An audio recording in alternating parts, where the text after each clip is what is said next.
Hey guys, tonight we are stepping away from the thunderbolts, the sea monsters, and the absolute mess that is Greek family therapy sessions to focus on something a bit more grounded. Imagine you're standing on the peak of Mount Olympus.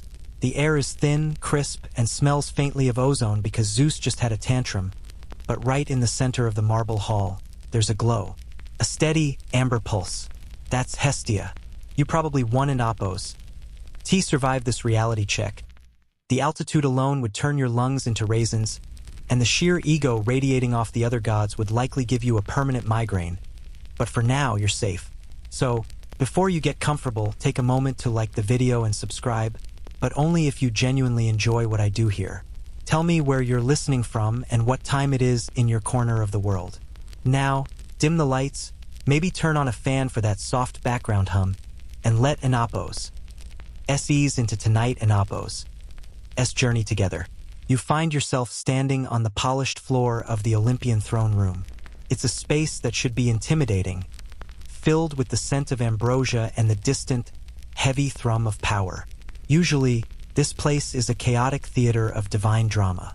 You can almost hear the echoes of Hera's sharp critiques or Ares practicing his battle face in a golden mirror like an aggressive CrossFit bro who's had 3 too many espressos. The other gods are always doing something.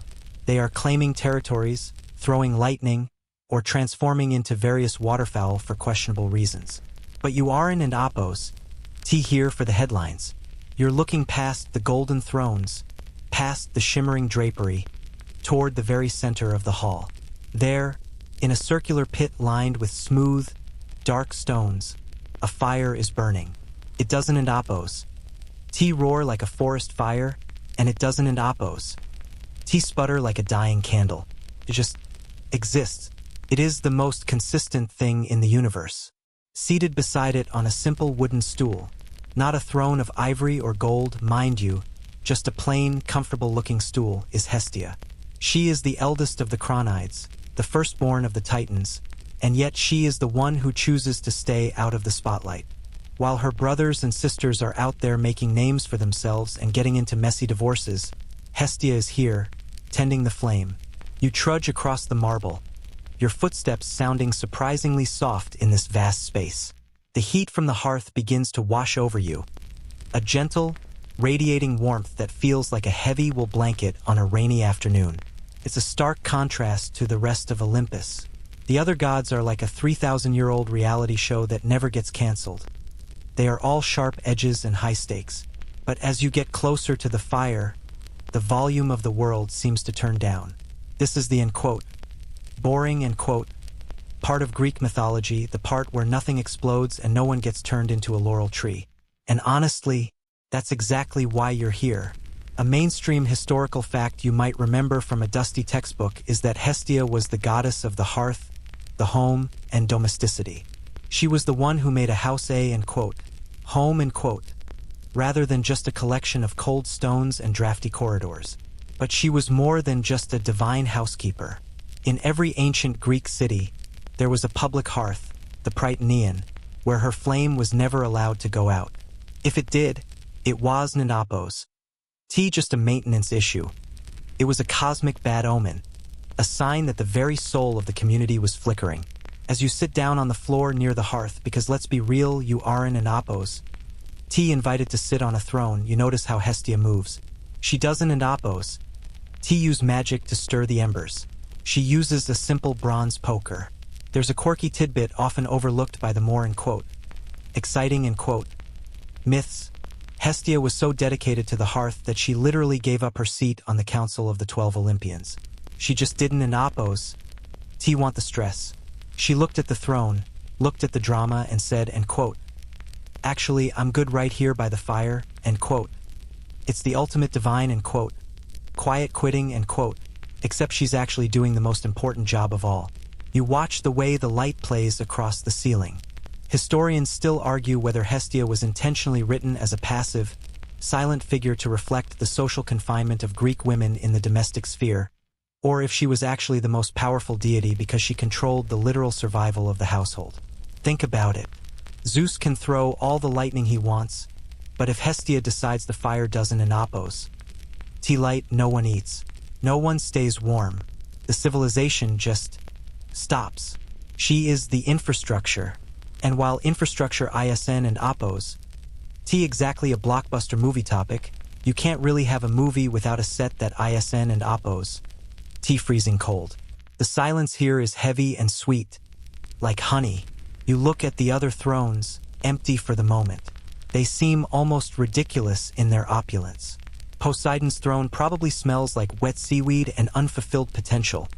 And Aphrodite's throne is likely covered in glitter that you'd never be able to get out of your clothes. But the space around Hestia is clean, simple. There's a sense of order here that makes your shoulders drop an inch or two. You realize that while the other gods are busy being and quote, legendary and quote, Hestia is busy being and quote, necessary and quote. You might think that being the goddess of the hearth is a bit of a snub. Like, and quote, thanks for being the oldest Hestia, here's a pile of wood to look after while we go rule the world. End quote. But Hestia doesn't in oppos. T see it that way.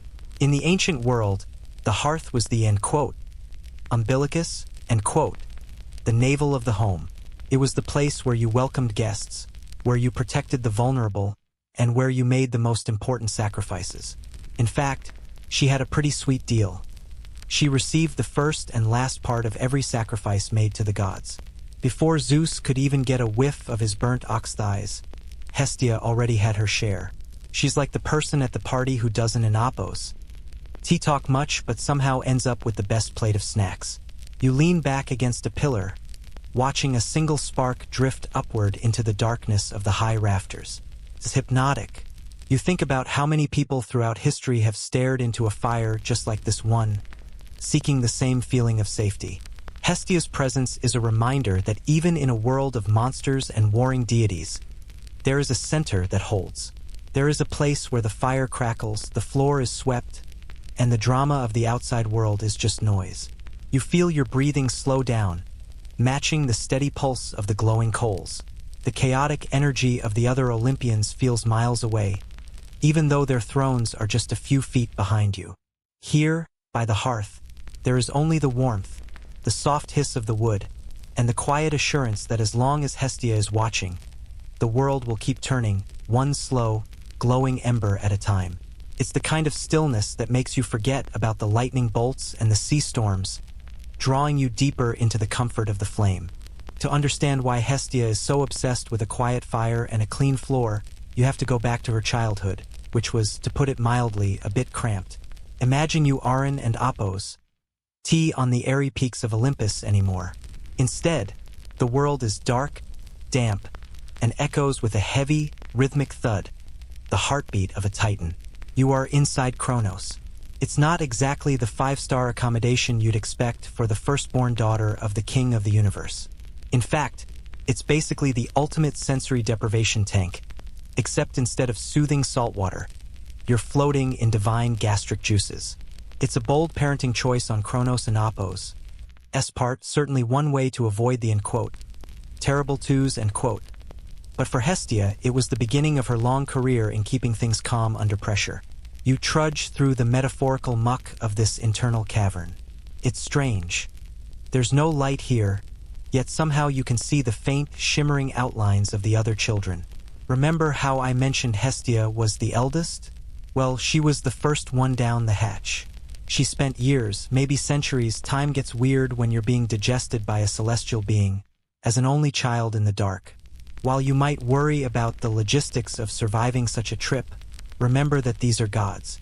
They don in oppos, T exactly in quote, break down in quote, like a sandwich.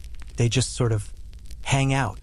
It's like being stuck in the world's most depressing elevator with no music and a floor that's constantly vibrating. You feel a sense of claustrophobia creeping in, the walls of the Titan's stomach pressing closer, but then you feel a hand on your shoulder. It's Hestia. Even here, in the literal belly of the beast, she ISN and oppos. T panicking. She's just waiting. One mainstream historical fact that defines Hestia's entire vibe is her title as both the eldest and the youngest of the siblings. It's a bit of a mythological brain teaser. Since she was swallowed first, she was the eldest by birth. However, when Zeus eventually tricked Kronos into drinking a very questionable emetic cocktail, Hestia was the last one to be vomited back out. Therefore, she was born again last. This dual identity gave her a unique perspective. She had seen the beginning and the end of their imprisonment. She was the anchor, while her brothers and sisters were probably screaming or trying to kick their way out. I imagine Poseidon was particularly annoying, splashing around and complaining about the lack of personal space. Hestia was likely the one telling everyone to just take a deep breath and wait for the ejection phase of the plan. You sit down in the gloom, feeling the weird, squishy floor beneath you. It's a bit gross, honestly. A quirky tidbit from the fringe of Greek lore suggests that the darkness inside Kronos was Nanopos. Just a lack of light, but a physical weight that pressed on the mind. Some ancient sources imply the siblings Didon and Apos. Just sit there. They grew into their full divine forms while trapped in the dark. Can you imagine the sibling rivalry in a space the size of a walk-in closet? Hera probably spent the whole time critiquing Hestia's posture, and Hades was likely already practicing his brooding in the corner routine. It's a miracle they didn't and Apos kill each other before they even saw the sun. But Hestia, being the goddess of the hearth before she even had a hearth to tend, was the one who provided the metaphorical warmth. She was the one who kept the architecture of silence intact, preventing their shared trauma from turning into a full-blown divine brawl. Historians still argue whether the swallowing of the children by Kronos was meant to be a literal consumption or a symbolic representation of time. Kronos, devouring all things that are born. If you look at it that way, Hestia represents the one thing that time cannot fully destroy. The core of the home, the spark of life that persists even in the darkest, most digestive of circumstances.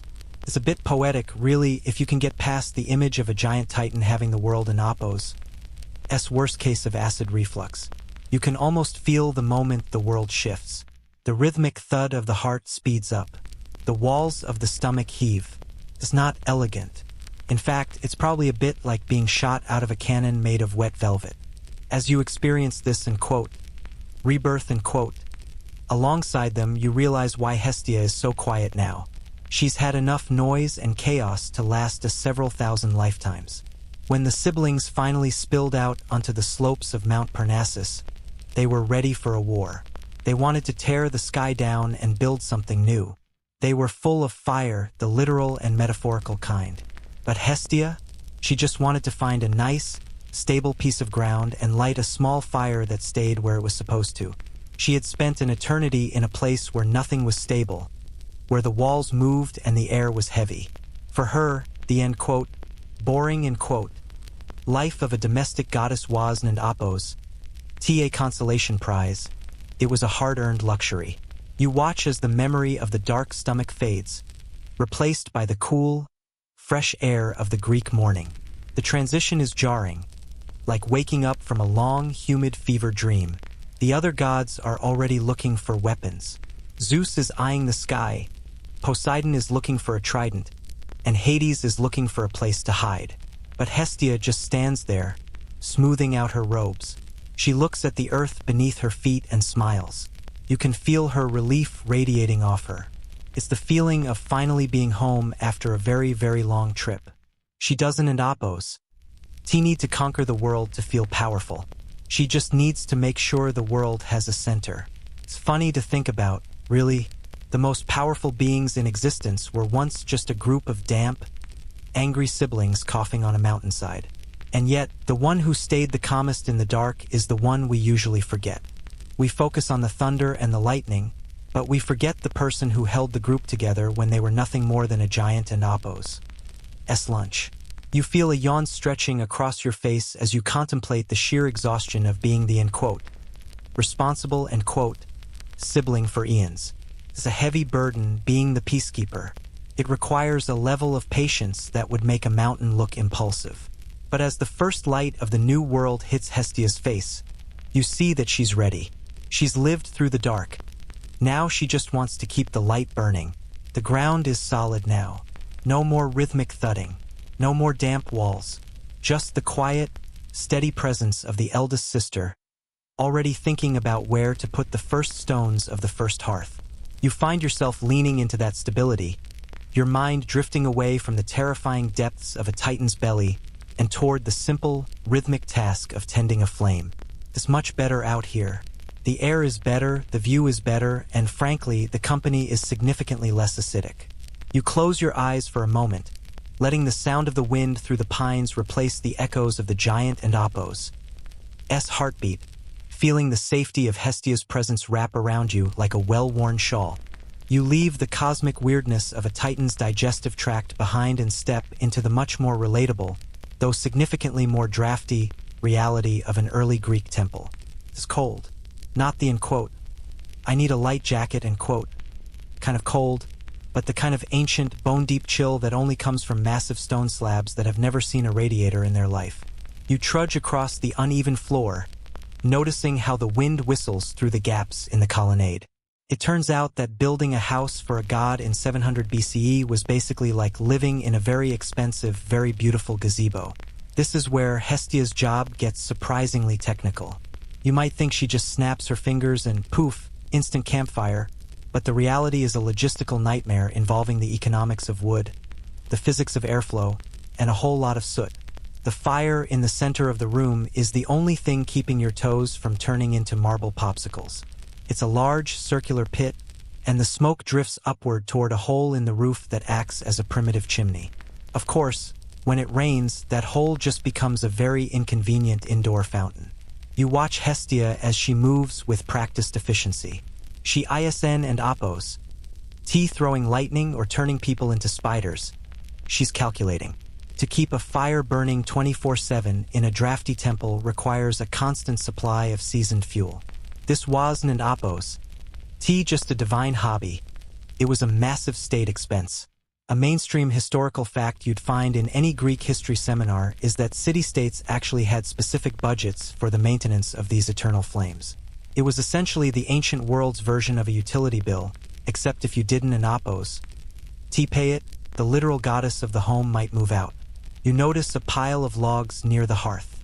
They aren't Apos, just random sticks gathered from the woods. Hestia is picky. For a pure flame, you need specific types of wood, usually oak or olive, that have been dried for exactly the right amount of time. If the wood is too green, the room fills with thick, choking smoke that makes the statues look like they've been through a grease fire. If it's too dry, it burns through the night's budget in 20 minutes. It's the ultimate divine balancing act. You imagine Hestia sitting there with a prehistoric spreadsheet, tracking cord of wood per lunar cycle while Zeus is out spending the treasury on giant golden statues of himself. Honestly, it's a wonder she didn't Apos just quit and let them all freeze. Speaking of things that are difficult to manage, remember that crocodile dung sunscreen we talked about before? Well, keeping a fire alive in a damp Mediterranean winter is almost as messy.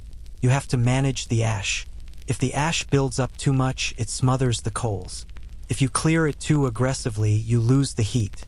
A quirky tidbit you might not know is that in some regions, the eternal flame was actually fed with specific aromatic oils or even dried animal fat during festivals to create a scent that was supposed to be pleasing to the gods. It sounds fancy, but in practice, it probably just made the whole temple smell like a very high-end barbecue joint. You sit down, trying to find a spot that is both near the heat and away from the biting drafts. The flickering light casts long, dancing shadows of the pillars against the far wall. It's hypnotic, watching the way the orange light struggles against the encroaching blue of the evening. Historians still argue whether these sacred fires were truly kept lit every second of every year, or if they were ceremonially extinguished and relit during specific rituals like the New Year. Some suggest the eternal part was more of a legal status than a literal physical reality. But standing here, watching Hestia carefully bank the coals for the night, it feels very real. It feels like the difference between a civilization and a very cold group of people huddled in the dark. The sheer labor involved is exhausting just to think about.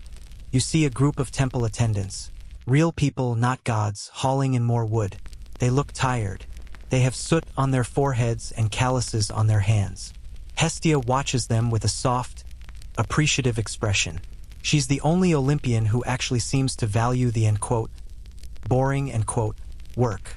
While Ares is out demanding glorious deaths and Aphrodite is demanding poets write about her hair, Hestia is just grateful someone remembered to bring the kindling. It's a very grounded kind of divinity. If the Greek gods were a corporate office, Hestia would be the one person who actually knows how to fix the printer and remembers everyone's birthday, while the rest of the C-suite is busy having visionary meetings about how to turn the Mediterranean into wine. You feel a light puff of wind hit the back of your neck, and you shiver. The architecture of these early temples was all about status not comfort They were built to look impressive from the outside, but inside is basically a stone tent. You see Hestia use a long bronze tool to shift a heavy log. The sparks fly up in a miniature galaxy of orange light. There's a specific rhythm to it. Poke, shift, wait, poke, shift, wait. It's the ASMR of the ancient world.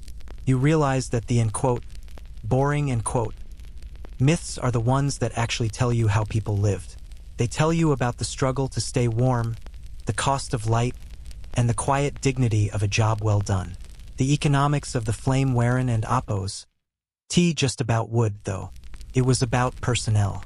In many cities, the fire was tended by women who had reached a certain age and were, done, with the drama of family life mirroring Hestia's own choice to remain unattached.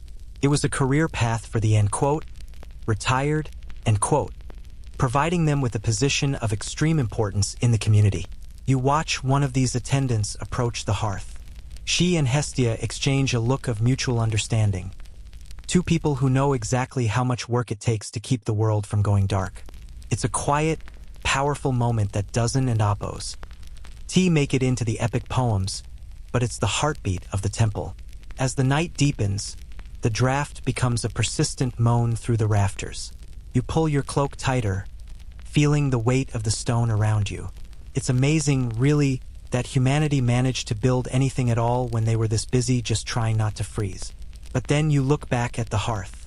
The glow is steady. The warmth is localized. But it's fierce. Hestia has created a pocket of, home, in the middle of a cold, indifferent monument.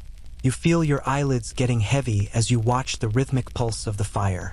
The logistical nightmare of the wood supply feels like a problem for tomorrow. For now, there is just the crackle of the oak, the scent of olive wood smoke, and the quiet presence of a goddess who decided that keeping the fire lit was more important than having a throne. You're back on the smooth marble of the Olympian heights, but the air has changed. It's no longer just the scent of ozone and expensive incense. There's a distinct musk of salt water and the cloying perfume of laurel leaves. You trudge toward the hearth, but you notice that the usual silence is being pierced by two very different, very loud voices. It's the ultimate divine pick-me energy. On one side, you have Apollo, looking like he just stepped off the cover of a celestial fitness magazine, strumming a lyre and probably composing a 12-part epic about his own jawline. On the other side is Poseidon, leaning on his trident and smelling strongly of low tide and ambition. They are both staring at Hestia, who is, quite predictably, ignoring them in favor of poking a particularly stubborn piece of charcoal. This is the moment where Hestia's life could have become a very messy, very public tragedy. In the early days of the Olympian reign, both Apollo and Poseidon decided they wanted to marry her. Now think about that for a second. Having the god of the sun and the god of the sea fighting over you sounds like a dream until you realize one wants to talk about himself until the end of time, and the other has a temper that can sink 1,000 ships. It's like being forced to choose between a guy who won and oppos.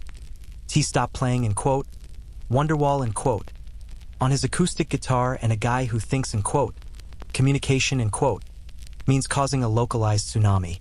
You watch Hestia as she listens to them. She doesn't and oppos. Look flattered. She looks like she's mentally calculating how much wood she's going to need to get through this conversation. A mainstream historical fact that underscores this whole ordeal is that in Greek society, marriage was often a political contract, a way to settle disputes and align powers. On Olympus, a marriage between Hestia and either of these heavy hitters would have shifted the balance of power significantly. If Poseidon married the eldest sister, his claim to the throne might suddenly look a lot stronger than Zeus's. If Apollo won her, the younger generation of gods would have a massive foothold in the old guard. This wasn't Apos, just a date. It was a potential civil war. You can see the tension in the way the other gods are watching from the shadows. They aren't Apos, worried about Hestia's happiness. They're worried about who's going to start throwing lightning bolts first. Hestia, however, has zero interest in being a political pawn or a trophy wife. You watch as she stands up, smoothing her simple, unadorned robes. She doesn't Apos, raise her voice. She doesn't Apos, summon a storm or a plague of mice. She simply walks over to Zeus, places her hand on his head, which is a bold move, considering he's the king of the gods, and swears a solemn oath. She vows to remain a virgin forever. She chooses the hearth over the husband. It is the ultimate I'm busy that night excuse, but since it's backed by a divine oath to the big boss, it's legally binding. You can almost see the air go out of Apollo's lungs and the sea foam settle around Poseidon's ankles. Remember that crocodile dung sunscreen we discussed? This situation is just as messy, but in a much more social way. It's a quirky tidbit of fringe lore that some ancient commentators believe Zeus was actually the one who nudged Hestia toward this decision. He knew that if she chose one brother, the other would likely flip the Mediterranean upside down in a fit of pique. By Hestia remaining unattached, she stayed in neutral ground, She became the Switzerland of Mount Olympus. She wasn't Apos, just avoiding a bad marriage. She was preventing a divine apocalypse by simply deciding to stay single and keep the fire going. It's the kind of high-level conflict resolution that involves doing absolutely nothing, and it's brilliant. Historians still argue whether Hestia's rejection of marriage was a symbol of her independence from the patriarchal structure of the other gods, or simply a narrative tool to keep her stationary at the hearth. Some suggest that her virginity wasn't Apos, about modesty at all, but about property rights. An unmarried woman in certain contexts of the ancient world had a different kind of autonomy over her domestic space. By staying in Hestia she stayed in control of the center. If she had become Mrs. Poseidon she'd probably be spending her days trying to get sand out of the bedsheets instead of maintaining the cosmic pilot light. You find yourself nodding along with her choice. Who wouldn't Apos, trade a life of high-stress godly drama for a comfortable chair and a warm fire. You watch as Apollo and Poseidon finally slink away. Apollo probably goes off to find a nymph who's more easily impressed by a sun chariot, and Poseidon likely heads back to the ocean to take his frustration out on a particularly unsuspecting school of tuna. The silence returns, and it's beautiful. Hestia sits back down on her wooden stool. She doesn't Apos, look triumphant. She just looks relieved. There's a certain power in the word no, especially when it's delivered with such calm finality. She didn't Apos, need to win a war. She just needed to maintain her peace. It's the ultimate I have plans with my cat energy, except instead of a cat, it's a sacred eternal flame. You lean back against the cool stone, feeling the tension drain out of the room. The flickering light of the hearth is the only thing moving now. You realize that while the other myths are full of pursuit and capture, Hestia's myth is one of successful avoidance. She is the goddess who stayed. She didn't Apos, get kidnapped by a bull. She didn't Apos, get turned into a bird. And she didn't Apos, have to deal with the heartbreak of a divine divorce. She just chose herself. It's a very modern sentiment for such an ancient being. You feel a sense of admiration for her. In a world of more, she was the one who said this is enough, the warmth of the fire seems to deepen now that the shouting has stopped. You watch Hestia as she carefully adds a single, small branch to the flames. It's a quiet, rhythmic action. It's the sound of someone who knows exactly where they belong and has no intention of leaving. You find your own thoughts slowing down, mimicking her steady focus. The awkward love triangle is over. and the only thing left is the steady, comforting glow of the hearth. It's a reminder that sometimes the most heroic thing you can do is refuse to participate in the chaos. You close your eyes, letting the soft crackle of the wood be the last thing you hear before the silence of the mountain takes over. As you drift closer to sleep, you think about how lucky the world is that Hestia didn't oppose. Say yes.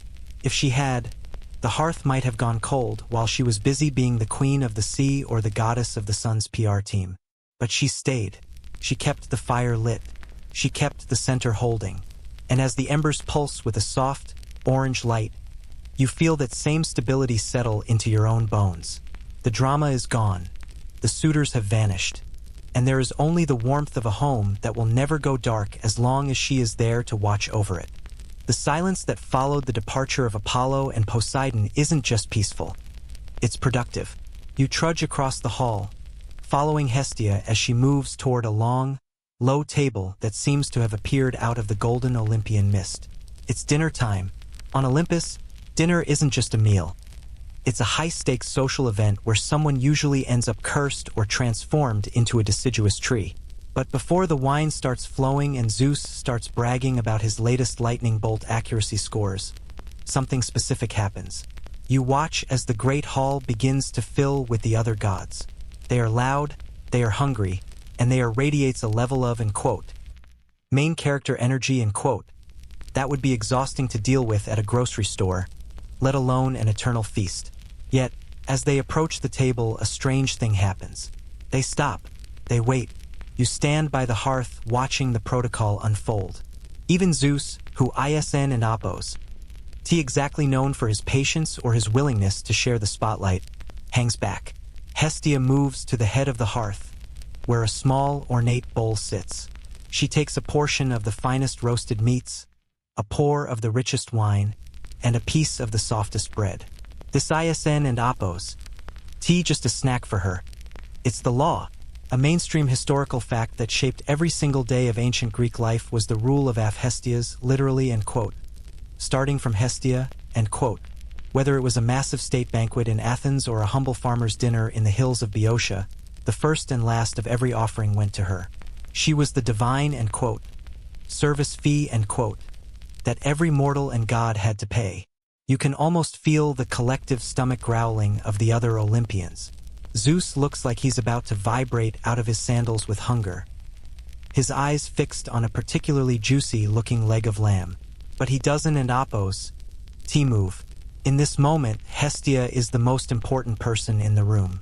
You realize that while she doesn't oppose, have a flashy domain like the ocean or the sun she has the one domain that actually matters when you're hungry, the pantry.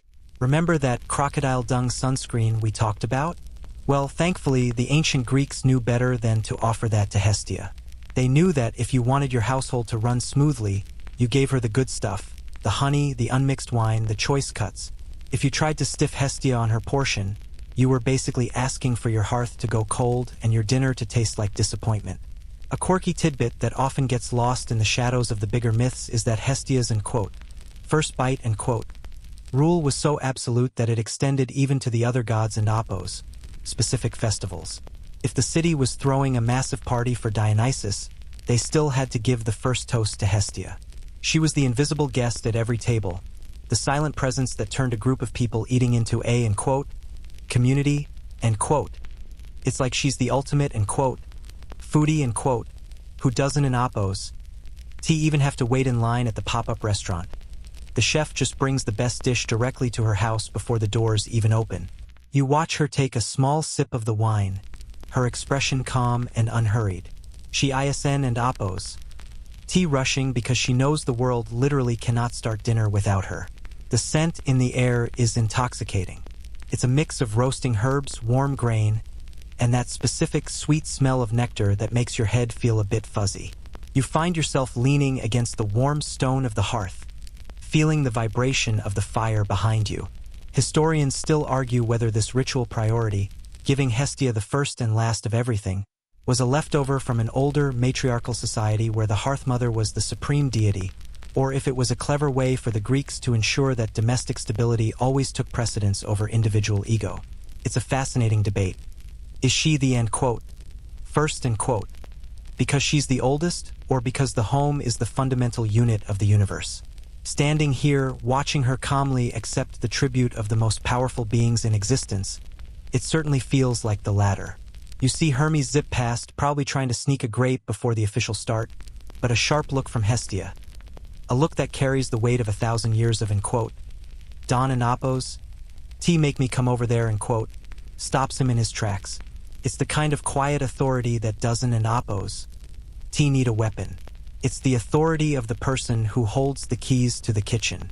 You notice that Hestia doesn't and Apos, T eat much herself. She takes her portion, but she shares it with the fire. She tosses the bread and the wine into the flames, and the hearth flares up with a bright, blue-tinged light. It's a beautiful, rhythmic exchange. The fire feeds the home, and the home feeds the fire. The other gods finally sit. The tension breaks, and the noise level immediately spikes to, rowdy tavern, levels. Ares is already arguing with Athena about some tactical nuance of a battle that happened 3 centuries ago. And Hera is giving Zeus a look that suggests he's going to be sleeping on a very cold cloud tonight. But Hestia has already retreated back to her stool. She's done her job. She's facilitated the meal, maintained the order, and taken her rightful place at the center of it all. You find it funny, in a gentle way, that the goddess of the home is basically the only one who doesn't in Apos. T get involved in the dinner party drama, she's like the host who makes sure everyone has a drink and then goes to sit in the kitchen with the dog because it's quieter there. You watch as a servant brings a platter of figs and cheese near where you're standing. The figs are dark and bursting with sweetness, smelling of the sun-drenched hills. You can almost taste the dust and the heat of the Greek summer in them. It's a reminder that for all the golden thrones and divine nonsense, the heart of this culture was rooted in the soil and the stove. Hestia is the link between the high-flying drama of the sky and the reality of a growling stomach. Without her, the gods are just a bunch of powerful narcissists floating in a vacuum. With her, they are a family, albeit a deeply dysfunctional one, gathered around a central flame. As the feast carries on, you feel your own hunger fading into a sort of pleasant, vicarious fullness. The warmth of the hearth is like a digestive aid for the soul. You realize that, starting with Hestia and Iasen and Apos, T just about food. It's about grounding yourself. It's about acknowledging the foundation before you try to build the rest of the day. It's the ancient version of first coffee but with much more dignified robes and significantly fewer ceramic mugs with sarcastic slogans on them. You watch the way the light from the fire catches the edges of the wine cups, turning the liquid into liquid rubies. The noise of the feast begins to blur into a soft, indistinct hum. You look at Hestia, who is staring into the flames again. She seems completely content to be the one who started the fire and the one who will see it through to the end. There's a profound lesson in her boring role. The most important work often happens before anyone else even shows up.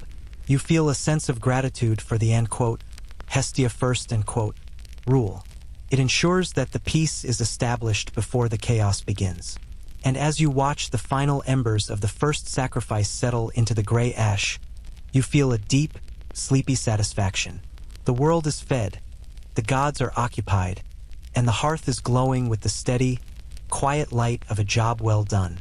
The feast is in full swing behind you, a cacophony of clashing silver and divine laughter, but your attention is drawn to a shadow moving near the perimeter of the great hall. You trudge toward the edge of the light, feeling the temperature drop as you leave the immediate radius of the hearth.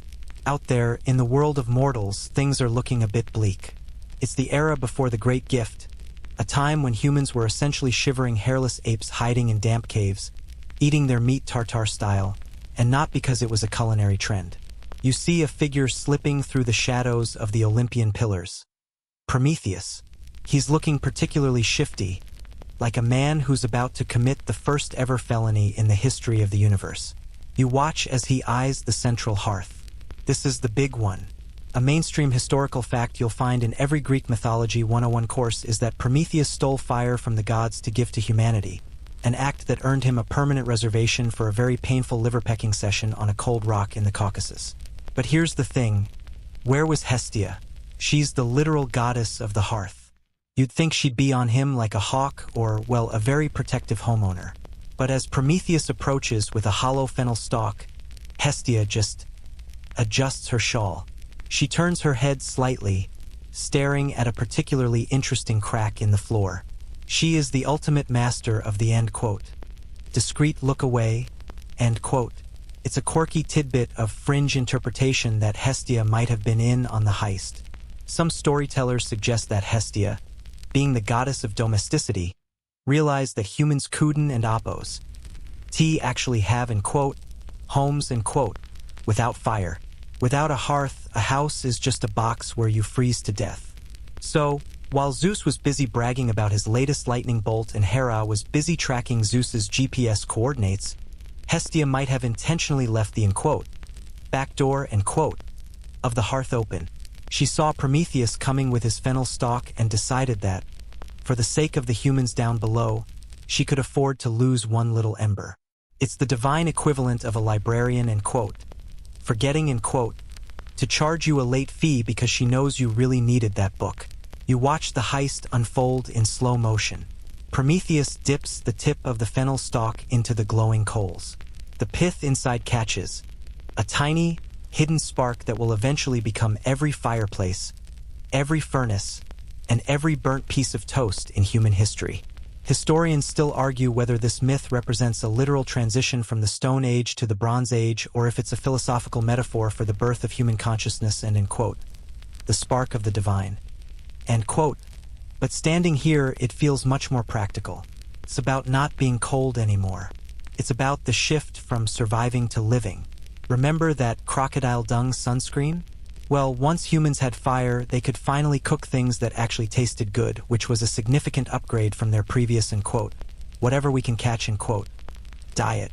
You see Prometheus tuck the smoldering stalk into his robes and slip away into the night. Hestia still has an oppose. Moved. She picks up her bronze poker and gently pushes the coals back into a neat pile, filling the tiny gap where the stolen ember once lived. She doesn't oppose. Call the guards. She doesn't oppose. Scream, end quote, thief, end quote. She just goes back to being the quiet center of the room. You realize that Hestia is the goddess of the giving fire, not the hoarding fire. There's a certain weight to the silence that follows. Down on Earth, you can imagine the first tiny campfire being lit in a cave. You can almost smell the first sizzle of fat over a flame and see the wonder on the faces of the people as they realize they won't have to shiver through the night. Back on Olympus, the drama is about to explode. When Zeus finds out, he's going to go nuclear. He's going to create Pandora, he's going to order the chains, and he's going to make everyone's life miserable for a few centuries. But Hestia remains untouched by the fallout. Why? Because she's indispensable. Even Zeus ISN and oppose. Brave enough to punish the person who makes sure his own dinner is warm. You feel a strange sense of conspiracy with her. You're standing right there, and she knows you saw. She catches your eye for a fleeting second, and there's a faint, knowing glimmer in her expression. It's not a wink.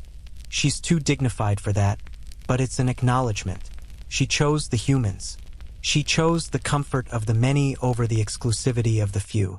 It makes her seem much less like a, end quote, boring, end quote, background character and much more like a subtle rebel.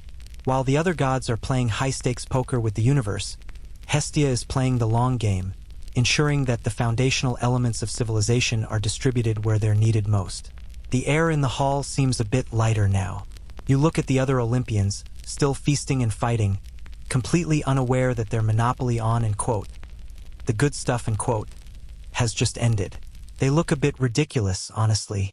They are so focused on their own divinity that they didn't oppose.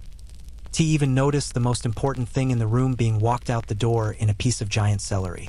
You find yourself leaning into the warmth of the hearth, feeling a new sense of respect for the woman on the wooden stool. She doesn't oppose. Need to be the one holding the fennel stalk to be the hero of the story. She just needs to be the one who doesn't oppose. Stand in the way of progress. You watch as the smoke from the hearth drifts upward, joining the great river of stars in the night sky. Somewhere down there, a human is looking at a flame for the first time and thinking of Hestia, even if they don't know her name yet. They feel the same warmth you feel now. It's a bridge across the impossible gap between the divine and the mortal. You feel your eyelids drooping, the rhythmic poking of the fire acting as a lullaby. The heist is over, the secret is safe, and the world is about to get a whole lot warmer. The hearth continues to crackle, a steady, rhythmic sound that drowns out the distant shouting of the feast. You realize that the best kind of magic ISN and Apos. The kind that comes with thunder and lightning. It's the kind that keeps you warm at 3 a.m. Hestia is the guardian of that magic. She is the one who understands that a stolen spark is worth more than 1,000 golden thrones if it means a child dozen and Apos. Freeze in the dark. As the shadows lengthen and the fire settles into a deep, rich red, you feel a profound sense of peace. The flame is out there now, dancing in the valleys and the forests, and Hestia is here, making sure it never goes out at the source. You leave the heights of Olympus behind, following that stolen spark down into the world of men. The air here is thicker, smelling of sea salt, olive groves, and the sharp tang of wood smoke. You trudge through the narrow, winding streets of an early Greek city-state, your sandals clicking against the uneven limestone. It's a busy afternoon, but everyone seems to be gravitating toward one specific building in the center of the agora. This is the Prytaneum, the religious and political heart of the city. While the Parthenon up on the hill is for the big, flashy ceremonies, the Prytaneum is for the daily business of staying alive. And right at its center, just like on Olympus, sits Hestia's flame. As you step inside the cool, shaded hall, the noise of the marketplace fades. This ISN and Apos, just a government office. It's a living, breathing insurance policy for the community. A mainstream historical fact that governed these cities was the presence of the Koine Hestia, or the common hearth, It was never allowed to go out, ever. If the fire died, it was seen as a total collapse of the city's relationship with the divine. You see the Prytaneus, the city officials, moving about, but their most important job ISN and Apos, passing laws. It's making sure the person in charge of the firewood didn't in Apos, fall asleep. It was the ancient world's version of keeping the public pilot light lit, so the whole kitchen of civilization didn't and Apos, explode. You find a quiet corner to sit, watching the rhythm of the place. It's much more grounded than the golden halls of the gods. Here, the eternal flame is being used for very practical things. When foreign ambassadors arrive, they are brought here to be fed at the city's expense.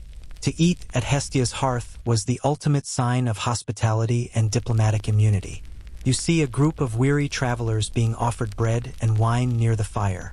Remember that crocodile dung sunscreen? Well, these travelers look like they've spent a few too many days in the sun without any protection at all. Their skin baked and dusty. But as they sit by the common hearth, you see their shoulders relax. They are under Hestia's protection now. In the ancient world, home was Apos, just where you slept. It was anywhere the common fire was burning. A quirky tidbit that reveals just how serious the Greeks were about this fire involves the way they handled fire safety. In many cities, if a fire broke out and accidentally leveled a neighborhood, the people would often blame the ritual purity of the central hearth. They believed that if the mother flame was tainted by bad behavior or neglect, the physical fires in the city would become rebellious. It's a very literal way of looking at social karma. You watch an official carefully sweep the area around the hearth. He's not just cleaning, he's performing a civic duty that's considered more sacred than leading an army. If the hearth was messy, the city was messy. Historians still argue whether the Prytaneum functioned more as a religious temple or a secular town hall, but the distinction probably Wooden and Apos have made sense to the people living here. For them, the fire was the law. It was where oaths were sworn and where the soul of the city resided. You see a young man standing near the flame, nervously reciting an oath of citizenship. The ISN and Apos, looking at a statue of Zeus or a scroll of laws, He's looking at the fire. The flame is the witness. It's the one thing that doesn't oppose. T lie and doesn't oppose. T take bribes. It just burns, steady and indifferent, demanding only that you keep it fed. The logistics of the Prytaneum are fascinating. You notice a side room filled with stacks of high-quality wood. Keeping this fire going required a massive, constant supply chain. In a world without matches, losing the fire was a logistical nightmare involving rubbing sticks together or striking flint for hours. It was much easier to just never let it stop. You watch a designated and quote, fire watcher and quote, add a log to the pit. This was Nanapos. A job for the young and impulsive. It was usually reserved for the elderly or those who had proven they could sit still for 12 hours without getting distracted by a passing parade. It was the ultimate and quote, boring and quote, job that held the entire universe together. You feel the warmth of the common hearth spreading through your limbs. It's a different kind of heat than the one on Olympus. That was a regal, distant warmth. This is a communal, earthy heat. It smells of the soup being prepared in the back and the sweat of honest labor. You realize that Hestia's true power isn and oppose. In her seat among the gods, but in her presence in these public spaces. She is the glue. Without this central fire, the city is just a collection of strangers. With it, they are and quote, we, and quote, as the sun begins to set outside, casting long shadows across the agora, the glow from the Prytaneum becomes the guiding light for the whole district. People passing by glance in, reassured by the orange flicker. It's the ancient equivalent of seeing the in quote, open and quote, sign on a diner in the middle of a dark highway. You see a mother pointing out the flame to her child, explaining that as long as the fire burns, the city is safe. It's a simple, powerful message that bypasses all the complex theology of the other gods. You don and oppose. Need to understand the nuances of Apollo's poetry to understand that fire means warmth and food. You find your head nodding as the rhythmic crackle of the communal logs fills the hall. The officials are packing up their scrolls, and the travelers are finishing their meal. The day is ending, but the work of the hearth never stops. It's a marathon that has been running for centuries. You think about the sheer persistence of it, the thousands of hands that have fed this specific flame, the millions of prayers whispered into its smoke. It's a chain of human effort that stretches back to Prometheus and his fennel stalk.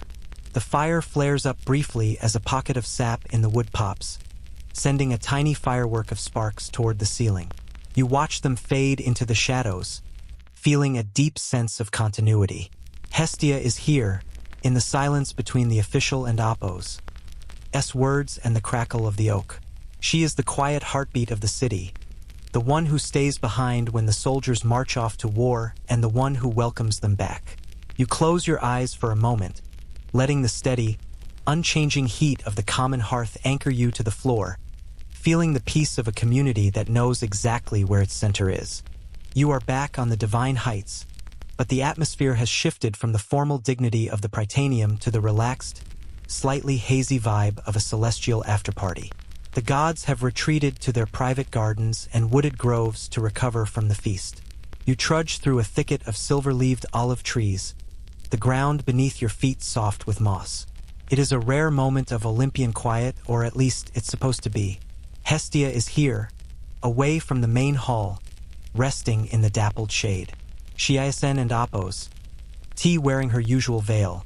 She looks like a woman who has finally clocked out of a very long shift and just wants to nap in the grass.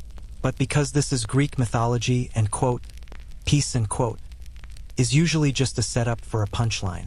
Out from behind a nearby laurel bush creeps Priapus. Now, if you aren't an oppose, familiar with Priapus, he's basically the god of, well, let's just say he's the god of and quote, unwanted advances and quote, and very specific biological enthusiasm. He's the kind of minor deity who would and oppose. Be allowed within 500 feet of a modern park. He sees Hestia sleeping and decides, in his infinite lack of wisdom, that this is his moment to shine. He begins to sneak toward her, his footsteps exaggerated and ridiculous, like a cartoon villain who has an oppose. Realizes the protagonist is about to hit him with a frying pan. You watch from the shadows, cringing at the sheer stupidity of the plan. You don and oppose. T try to intervene, partly because you're immortal and he's a god, and partly because you probably won and oppose. T survived the cosmic embarrassment of being a witness to this. A mainstream historical fact that gives this scene its weight is the ancient Greek concept of asilia, or the right of sanctuary. Hestia didn't and oppose. T just represent the home. She represented the sacredness of the guest and the inviolability of the person. To attack or even harass someone in Hestia's space, or to target the goddess herself, was and oppose. T just a crime. It was a fundamental breach of the laws of the universe. It was the ancient world's version of a and quote, red card and quote, that got you banned from existence. Priapus, being driven by his more basic instincts, has clearly forgotten his legal studies. He's about to break the one rule that even the most chaotic gods usually respect. Just as he reaches out, ready to make the biggest mistake of his immortal life, a donkey lets out a bray so loud and so discordant that it practically shakes the leaves off the trees. It's not a majestic sound. It's a raw, honking, and quote, HHW and quote, that cuts through the silence like a chainsaw. This is the quirky tidbit that defined Hestia's relationship with the animal kingdom. The donkey became her sacred animal not because of its beauty or its speed, but because it had the loudest mouth in the pasture. The donkey, belonging to Silenus, had been grazing nearby and apparently decided that the end quote, vibe and quote, was off. It saw Priapus sneaking, and it chose chaos. Hestia bolts upright, her eyes wide, and she immediately sees exactly what is happening.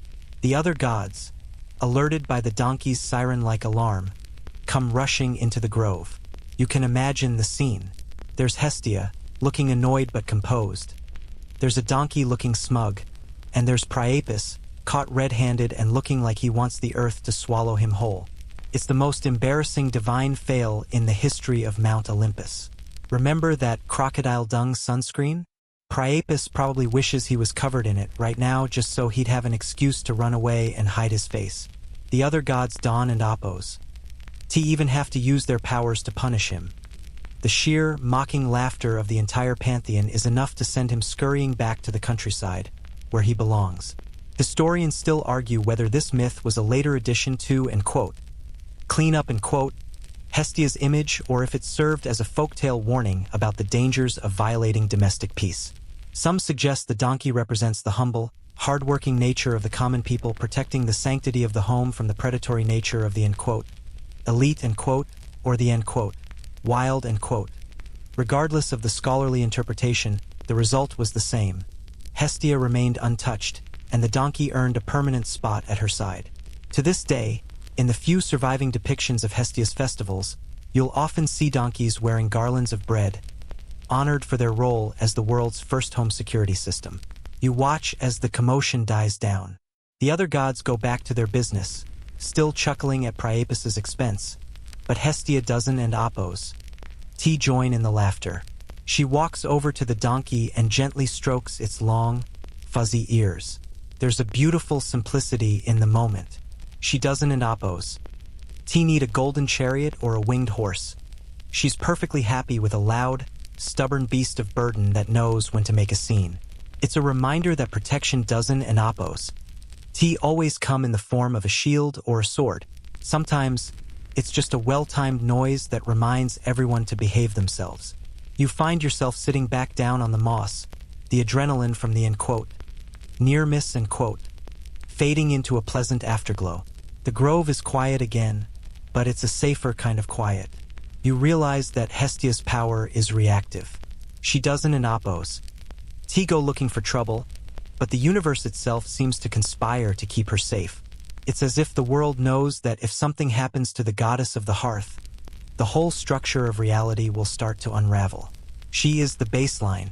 She is the end quote, control group and quote, of the gods. As long as she is okay, the rest of the madness can be managed. The donkey goes back to munching on some nearby clover, its ears twitching occasionally as if listening for any more sneaking gods. Hestia sits back down, but she doesn't and oppose. T go back to sleep. She watches the way the sunlight filters through the olive branches, creating a shifting pattern of light and dark on her lap. You feel a sense of profound calm. The lesson of the donkey ISN and Apos. T about the animal itself. It's about the fact that even the smallest, most boring parts of life have a role to play in keeping the peace. You don and Apos. T need to be a hero to save the day. You just need to be loud at the right moment. As you close your eyes, the image of the blushing Priapus and the triumphant donkey makes you smile. It's a humanizing moment for a group of beings that often feel too distant to be real. It's a reminder that even on Olympus, there is space for the ridiculous. You feel your breathing slow down, the soft rustle of the leaves and the occasional thump of a falling olive acting as a gentle percussion for your thoughts. The drama is over, the sanctuary is intact, and Hestia is back to her quiet vigil. You drift into a deeper state of relaxation, knowing that the world's most reliable alarm system is on the job. The divine grove eventually fades into a shimmering golden haze, and you find yourself back in the central hall of Olympus. But things feel different. There is a strange gap in the row of 12 magnificent thrones that usually define the peak of the mountain. You trudge past the seat of Zeus, which is crackling with static, and the throne of Hera, which smells like judgment and expensive peacock feathers, until you reach a spot that looks like it's been recently cleared out. This is the moment of the ultimate career pivot. You are witnessing the divine equivalent of a high-powered CEO stepping down to spend more time with their herb garden. Hestia has decided that she's officially had enough of the 12 Olympians lifestyle. In her place, a new god is making quite the entrance. Dionysus has arrived, smelling of fermented grapes and bad decisions, followed by a parade of satyrs who are definitely not staying within the noise ordinance limits. There was a problem, though. The council only had 12 seats. Adding a 13th god would have thrown the sacred geometry of the universe into a tailspin. You watch as Hestia stands up from her throne, a seat she barely used anyway, as she was always by the fire, and simply gestures for the newcomer to take it. There's no argument. There's no dramatic exit speech. She just hands over the keys to the VIP lounge and walks back to her wooden stool by the hearth. A mainstream historical fact that puzzles many casual readers of mythology is the fluidity of the 12 Olympians list. Depending on which century or city-state you were in, the roster changed. Hestia is the one who most often disappears from the official lineup to make room for Dionysus. It was and Apos. A demotion in the eyes of the Greeks. It was a character choice. By stepping down, she avoided the constant power struggles, the petty jealousies, and the who sat next to who politics that consumed the other gods. She realized that Udon and Apos need a golden chair to be powerful. In fact, by being the one who left the table, she became the one who looked after the table itself. You sit on the floor near her, watching as Dionysus tries to figure out how to sit in a marble throne without spilling his wine. It looks uncomfortable. The throne is cold, hard, and puts you on display for everyone to see. Hestia, meanwhile, looks remarkably cozy on her simple stool. Remember that crocodile dung sunscreen? Well, being a celebrity god is a lot like that. It sounds protective and important until you realize it's actually just a smelly, sticky mess that everyone notices. Hestia opted for the low-profile route. This is a quirky tidbit of fringe lore that some ancient philosophers loved to cite as the ultimate example of sophrosyne or the excellence of self-control. She didn't and Apos need the external validation of a title. She had the fire. Historians still argue whether Hestia's dropout from the 12 was a way for ancient poets to reconcile the rising popularity of Dionysus with the older, more established pantheon, or if it reflected a shift in Greek society where the wild exterior world, Dionysus, was beginning to encroach on the settled domestic interior, Hestia. It's a fascinating debate about how a culture decides what is important. Is it the wine and the theater, or is it the kitchen and the home? Standing here, watching the satyrs trip over the marble steps, you can see why Hestia chose the kitchen. It's much harder to have a wild party if they're ISN and Apos. T, a warm house to come back to afterward. The sheer relief radiating off Hestia is palpable. You can see it in the way her shoulders have dropped. She no longer has to attend the high-level briefings where Zeus explains his latest plan to, and quote, accidentally, and quote, fall in love with a mortal. She doesn't, and Oppos. T have to vote on which side of a mortal war to support. She's essentially retired from the bureaucracy of being a legend. You realize that, and quote, boring, and quote, is often just another word for, and quote, peaceful, and quote. While the other gods are busy maintaining their brand, Hestia is busy maintaining reality. She has traded the stress of the spotlight for the warmth of the background. You find yourself leaning your head against the base of a pillar, the rhythmic crackle of the hearth acting as a perfect soundtrack for Hestia's new life. It's the ultimate, and quote, quiet quitting, and quote, success story. She didn't, and Oppos. T lose her divinity. She just changed her department. She's still the goddess of the home, still the recipient of the first and last sacrifice, but she's no longer obligated to sit through the divine equivalent of a 4-hour PowerPoint presentation on, and quote, how to rule the earth, and quote. She's found the loophole in the system. If you make yourself indispensable but invisible, no one bothers you with the small stuff. You watch a stray spark drift out of the hearth and vanish into the cool air of the hall. It's a small thing, but Hestia notices it. She's always watching. Her attention ISN and Oppos. T spread thin across the entire world. It's focused. There's a lesson there about the value of a smaller life. The other gods have to worry about every storm, every crop, and every heartbeat. Hestia just has to worry about the center. You feel a wave of sleepiness wash over you as you contemplate the beauty of having, and quote, enough, and quote. You don't need the world to know your name if you have a warm place to sit and a fire that never goes out. The noise of Dionysus's arrival begins to fade as the party moves toward the nectar fountain. The main hall grows quiet again, leaving only you and the goddess by the fire.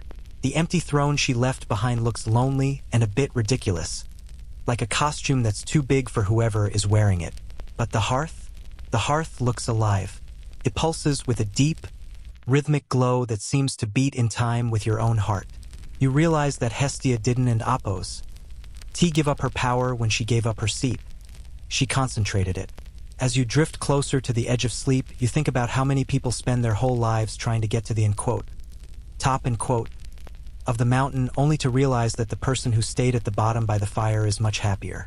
Hestia is the patron saint of the, end quote, comfortable night in, end quote.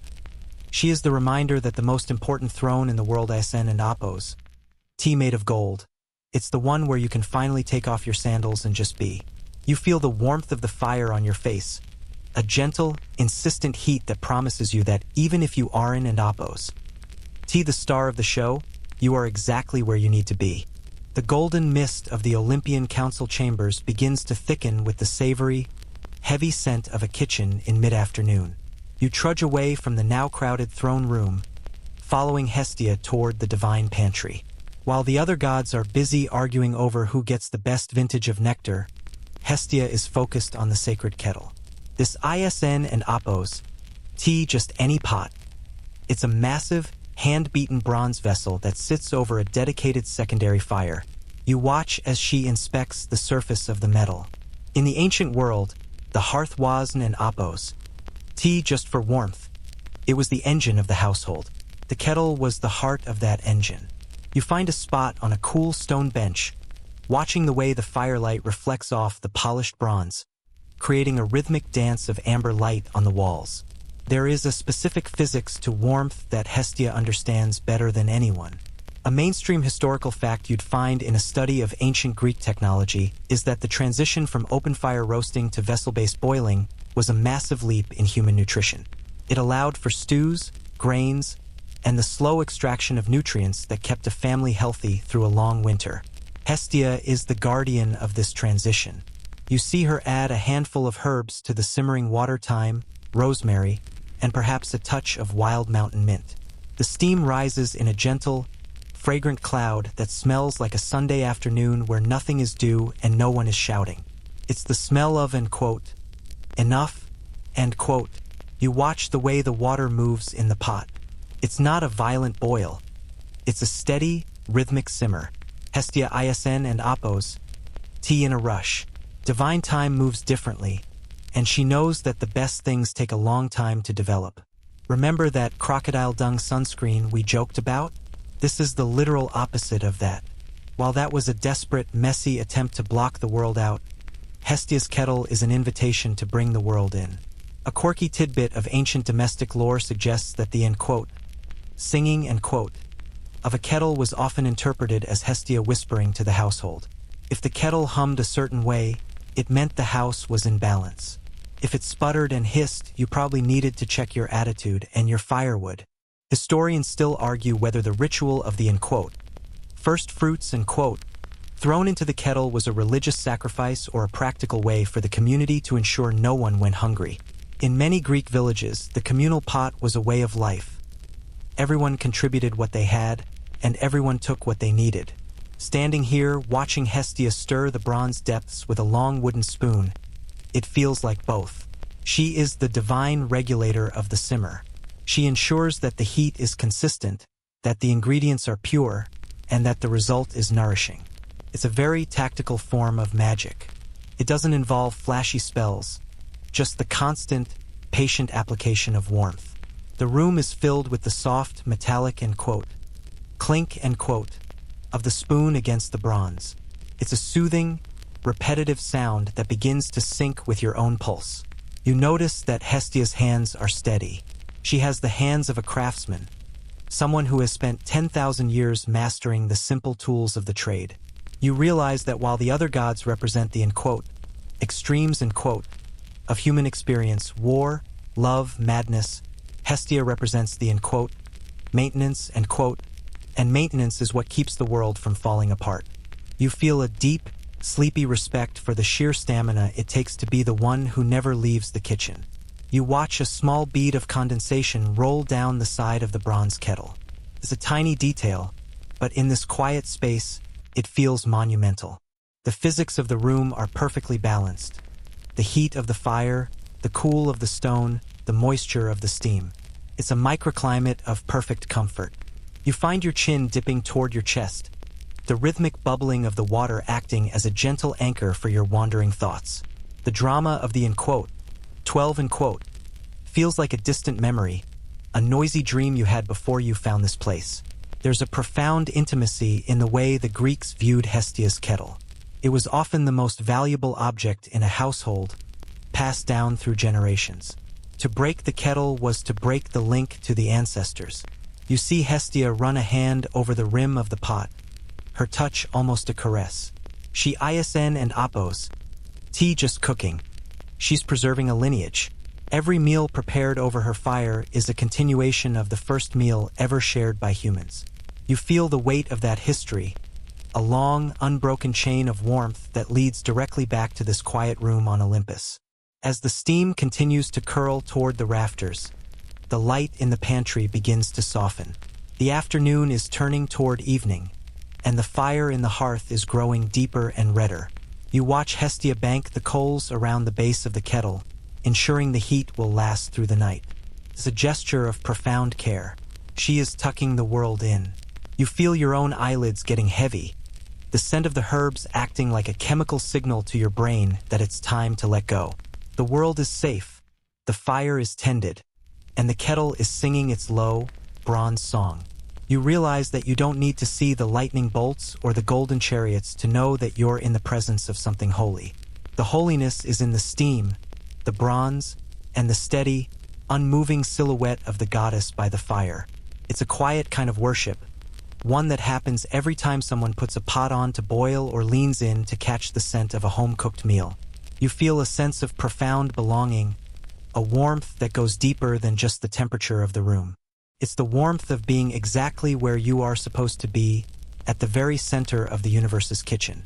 The bubbling slows as the fire settles into a deep, rhythmic pulse. Hestia takes her seat on her stool, her vigil continuing in the dim light. You find yourself drifting into a state of pure, thoughtless comfort. The physics of warmth have done their job. Your muscles are loose, your mind is quiet, and the only thing left is the steady, glowing heart of the bronze kettle, standing guard over the silence of the mountain. The savory steam from the bronze kettle lingers in your senses as you trudge back toward the main atrium, where the contrast between Hestia's life and that of her siblings becomes hilariously, almost painfully, clear.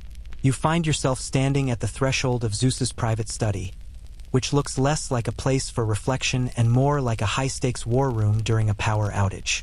There are maps of the world spread across every surface, pulsing with glowing markers where different mortals are currently either praying to him or annoying him. Zeus is pacing, his sandals clicking rhythmically on the floor, and he looks like he hasn't slept since the Bronze Age. He's debating which city-state deserves a thunderstorm and which one needs a sternly worded omen delivered by an eagle. It is lightning bolt lifestyle that requires constant vigilance, a PR team of muses, and a cardiovascular system made of pure electricity. You turn your back on that frantic energy and look back toward the hearth, where Hestia is currently sweeping a few stray grains of ash from the stone apron. The difference is staggering. While the other gods have chosen lives of high-stress management, Hestia has chosen the domestic equivalent of a sensory garden. You sit down on the edge of the hearth, feeling the solid, unmoving stone beneath you. There's no map here. There are no glowing markers of human misery. There is just the broom, the fire, and the floor. It's a low-impact existence that would make a modern wellness influencer weep with envy. You realize that while Zeus is managing the macro Hestia is perfecting the micro and frankly, her side of the mountain looks a lot more sustainable. A mainstream historical fact that underscores this lifestyle gap is that Hestia is the only Olympian who almost never appears in the messy, violent, heroic, myths. You won't find her helping Heracles kill a lion or giving Perseus a shiny shield. In the eyes of the ancient Greeks, her non-action was her greatest attribute. By staying out of the way, she remained the one pure thing that could be relied upon. While Hera was busy turning Zeus's various flings into cows. Remember that crocodile dung sunscreen? Hera probably could have used some of that to cool her temper. Hestia was just sweeping. She understood that the home is a sanctuary from the world, not a staging ground for it. You watch as Hestia pauses in her sweeping to adjust a cushion on her stool. It's such a small, human gesture, but in this temple of ego, it feels radical. A quirky tidbit of fringe lore suggests that the other gods actually came to Hestia's hearth when they were having a mental breakdown. There are whispers in the ancient commentaries that even Ares, the god of war and generally the loudest person in any room, would occasionally sit by Hestia in total silence after a particularly bloody campaign. He didn't want to talk about his victories. He just wanted to be near someone who wasn't an oppose. Trying to win anything. Hestia was the divine therapist who didn't an oppose. Even need to say a word. She just provided the porch where you could finally stop being a legend and just be a person. Historians still argue whether Hestia's lack of action in myths made her a secondary deity or if she was actually the silent director of the entire pantheon. There's a phrase used in scholarly debate, the centrality of the margin. It suggests that by occupying the very center of the home, the margin of the political world, she actually held more power than the king of the gods. If Zeus is the lightning, Hestia is the ground that catches it. Standing here, watching her calmly organize a stack of firewood while Zeus screams at a cloud, you're inclined to agree with the power in silence theory. The rhythm of her broom on the stone is hypnotic. Swish, pause, swish. It's a cleaning ASMR session that has been going on for 3 millennia. You feel your own heart rate slowing down to match the pace of the broom. In a world of more, faster, louder, Hestia's choice is a reminder that you don't have to participate in every argument you're invited to. You can just choose the porch. You can choose the sweeping. You can choose to be the one person who doesn't an oppose. Have a vision for the future because you're too busy making sure the present is comfortable. It's a very grounded kind of divinity, one that doesn't an oppose. Demand you climb a mountain to find it, even though ironically you're currently on one. You look at the lightning bolts leaning against Zeus's desk. They look heavy. They look dangerous. They look like a lot of responsibility. Then you look at Hestia's hearth poker. It's light, it's functional, and the worst thing it can do is move a log. You realize that, and quote, glory, and quote, comes with a massive overhead cost. To be a, and quote, great, and quote, God, you have to be constantly active, constantly visible, and constantly defended. Hestia has none of those requirements. She is the only one who can truly relax because she's the only one who ISN and oppose. T trying to prove anything. The light in the hall is beginning to take on that late afternoon gold that makes everything look like it's been dipped in honey. You lean your head back against the pillar, watching the way the dust motes dance in a stray beam of sun. They look like tiny, golden sparks that dawn in oppose. T-burn. Hestia notices you watching and gives a tiny, almost imperceptible nod. She's the patron saint of the end quote, quiet life and quote, and she welcomes anyone who's tired of the thunder. You feel a sense of profound permission to just be still. You dawn and oppose. T need to have a quest. You dawn and oppose. T need to slay a monster. You just need to stay by the fire. The sounds of Zeus's pacing eventually fade as he heads off to find someone to argue with. The silence that rushes back in is thick and sweet. Hestia finishes her sweeping and sits back down on her stool, her hands resting in her lap. She looks like the personification of, end quote, done, end quote, not, end quote, tired, done, end quote, but, end quote, completely satisfied with the work done, end quote. It's a rare state of being. You find yourself drifting into a light doze, the rhythmic, end quote, thrum, end quote, of the mountain's core vibrating through the floor, harmonizing with the steady heat of the hearth. As you hover between wakefulness and sleep, you think about the lifestyle choices you make every day. The world asks you to be a Zeus, to be productive, to be visible, to be, end quote, on, end quote, but Hestia offers a different path. She suggests that the most important thing you can do is keep the center quiet. She suggests that a swept floor is a victory and a steady fire is a masterpiece. You feel the weight of the world's expectations sliding off your shoulders, replaced by the simple, warm reality of the hearth. The lightning can stay in its rack. Tonight, we're sticking with the broom and the stool. The golden, humid air of Mount Olympus begins to shift, cooling into a crisp, structured breeze that smells of iron, laurel, and the distinct, dusty scent of ancient stone being polished by 1,000 busy hands. You trudge across the Mediterranean, following the spark of the hearth as it migrates from the loose, dramatic world of the Greeks to the rigid, high-stakes heart of Rome. Here, Hestia has a new name, Vesta, and her, end quote, boring, end quote, domestic duties have been upgraded into a prestigious, high-stakes civil service career. You find yourself standing in the Roman Forum, the epicenter of an empire, staring at a circular temple that looks like a very expensive stone beehive. This is the Temple of Vesta, and the stakes here are significantly higher than just a well-cooked dinner. Inside, the atmosphere is electric with a different kind of tension. There are no rowdy gods throwing wine here. Instead, you see the Vestal virgins. They are dressed in white, moving with a rhythmic, ghostly precision around a central fire that is the literal life force of Rome. A mainstream historical fact you'd find in any Roman history seminar is that these women were the only full-time, state-funded priesthood of their kind. They weren't and oppose, just religious figures. They were the guardians of the empire's legal, end quote, soul, end quote. They held the wills of the emperors and the treaties of the state because they were the only ones trusted to be as consistent as the fire they tended. If you wanted to make sure your inheritance didn't and oppose, disappear, you gave it to the women who spent their lives staring at embers. You sit on the cold marble floor, watching a young Vestal carefully add a branch of oak to the flame. The logistics of this fire were intense. If the fire went out, it wasn't an oppose, just a bad omen. It was a national emergency that required the Senate to meet and the priestesses to be, well, let's just say, end quote, punished, end quote, in a way that makes Zeus's tantrums look like a hug. Remember that crocodile dung sunscreen? The Romans would have laughed at such a messy solution. They preferred the order of the flame. A quirky tidbit of fringe lore suggests that the Vestals actually had a secret, end quote, backup, end quote, fire kept in a hidden ceramic jar, just in case a draft got too aggressive.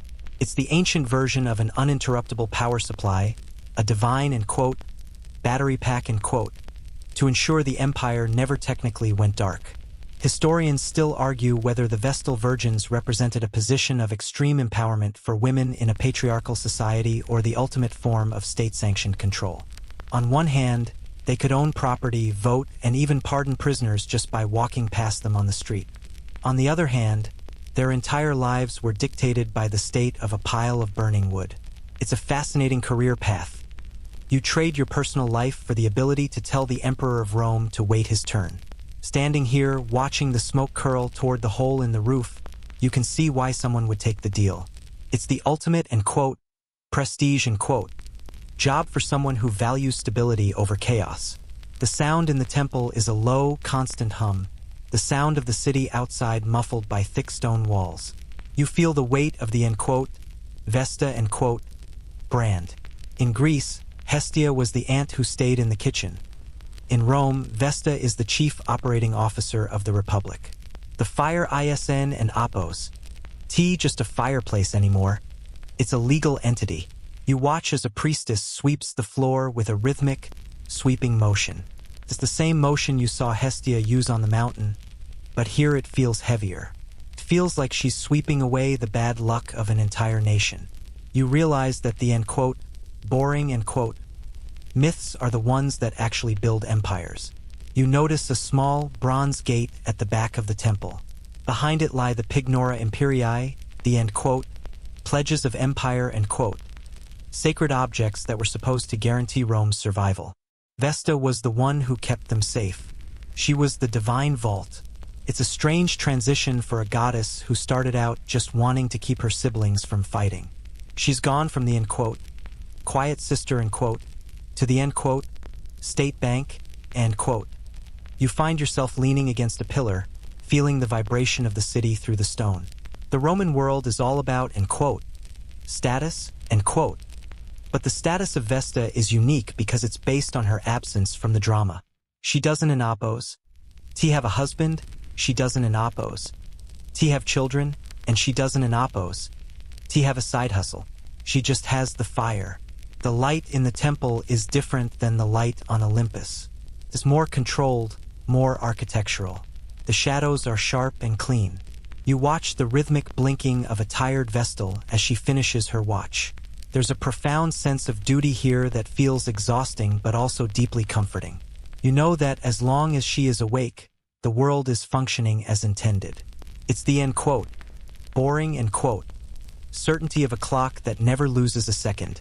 You feel your own eyelids getting heavy, the steady heat of the Roman hearth acting like a warm hand on your forehead. You think about the career path of these women, 30 years of service. Then they were free to do whatever they wanted. Most of them chose to stay. Why would you leave the center of the world to go back to the noise of the streets? Hestia's brand had evolved into the ultimate sanctuary. It was the only place in Rome where no one was trying to stab you in the back for a promotion. You feel a wave of sleepy respect for the Vesta version of the goddess. She took the domestic hearth and turned it into a fortress of peace. As the sun sets over the Capitoline Hill, the glow inside the circular temple becomes the brightest thing in the forum. It's a beacon of continuity in a city that is always changing, always building, always fighting. You watch a final spark float upward, joining the thousands of others that have gone before it over the centuries. Vesta's fire is the bridge between the humble cave dwellers and the masters of the world. It's a reminder that no matter how big your empire gets, you still need someone to watch the stove. The rhythm of the priestess's footsteps on the marble becomes a lullaby. Step, pause, glow. Step, pause, glow. You realize that boring ISN and Apos, a lack of excitement. It's a presence of peace so thick you can almost touch it.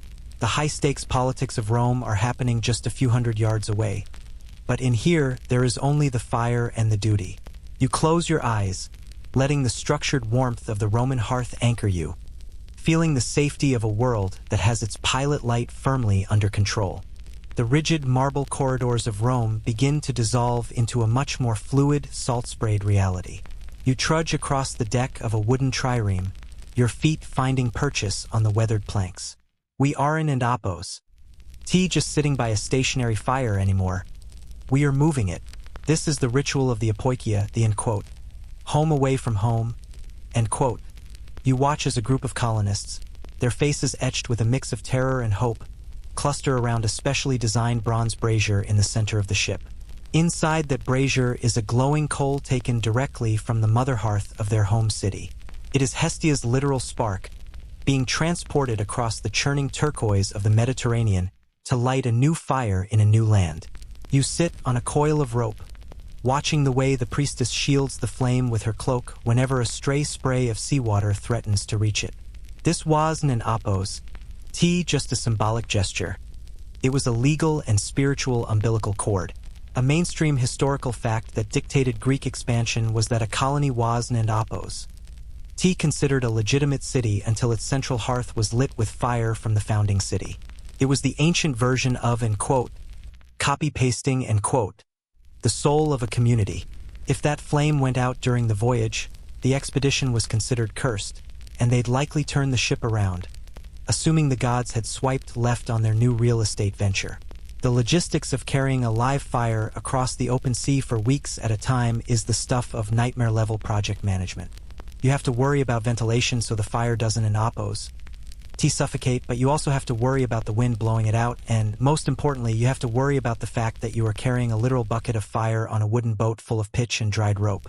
It's the ultimate, end quote, high risk, low reward, end quote, courier job. Remember that crocodile dung sunscreen? Those colonists probably would have traded it all for a modern lighter. A quirky tidbit of fringe history suggests that they used a specific type of slow-burning, end quote, narthex, end quote, or giant fennel pith, much like Prometheus did, to keep the coal smoldering deep within a ceramic jar. It was a divine, end quote, glow stick, end quote, that had to be breathed on and fed with tiny slivers of wood every hour of every day. Historians still argue whether this ritual was a way to maintain political control over colonies or a psychological tool to help people cope with the trauma of leaving everything they knew behind. When you look at the faces of the people on this boat, it feels like the latter. They are staring at that coal like it's a living relative. As long as it glows, they aren't and apos. T truly lost. They are still connected to the streets of Corinth or the hills of Chalcis. Standing here, feeling the rhythmic heave of the waves, you realize that Hestia is the goddess of the, end quote, portable home, end quote. She is the proof that home isn and apos, T a coordinate on a map. It's a state of being that you carry with you in a bronze jar. The sound of the oars hitting the water, thump splash, creates a steady percussion that begins to lull you into a trance. You watch the rhythmic pulse of the coal as the priestess gently fans it. It looks like a tiny, glowing heart beating in the darkness of the hold. You realize that while the other gods were stationary, Poseidon in the sea, Athena in the city, Hestia was the one who traveled with the people. She was the one in the luggage. She was the one who ensured that when they finally reached the rugged shores of Sicily or the coast of Africa, the first thing they did was build a place for her. The sheer persistence of the fire is incredible. It has survived the salt air, the damp nights, and the frantic tilting of the ship during a midnight squall. You find your head nodding in time with the oar strokes. The fire is a reminder that civilization is fragile, but it's also incredibly stubborn. It only takes one spark to start over. You feel a sense of sleepy solidarity with these ancient travelers. We are all just trying to keep our internal fires lit while moving through a world that is mostly cold and wet. You imagine the moment of arrival. The ship grinds against the sand of a foreign beach. The people scramble out, their legs shaky from the sea. But they don an apos. T look for gold or build a fort first. They find a flat stone. They gather dry brush, and the priestess carefully tips the smoldering fennel pith onto the pile. You can almost see the first wisp of smoke rising into a sky that has never seen a Greek fire before. That moment, that tiny, end quote, click, end quote, of the flame catching, is the moment the wilderness becomes a home. Hestia has officially arrived, and the, end quote, boring, end quote, work of building a kitchen can finally begin. The light of the brazier reflects in the dark water of the bilge, creating a shimmering, golden trail. You feel the warmth radiating from the bronze, a small but fierce defiance against the vastness of the sea. It's a comforting thought. No matter how far you go, you can always take the center with you. You don an apos. Need a temple or a throne.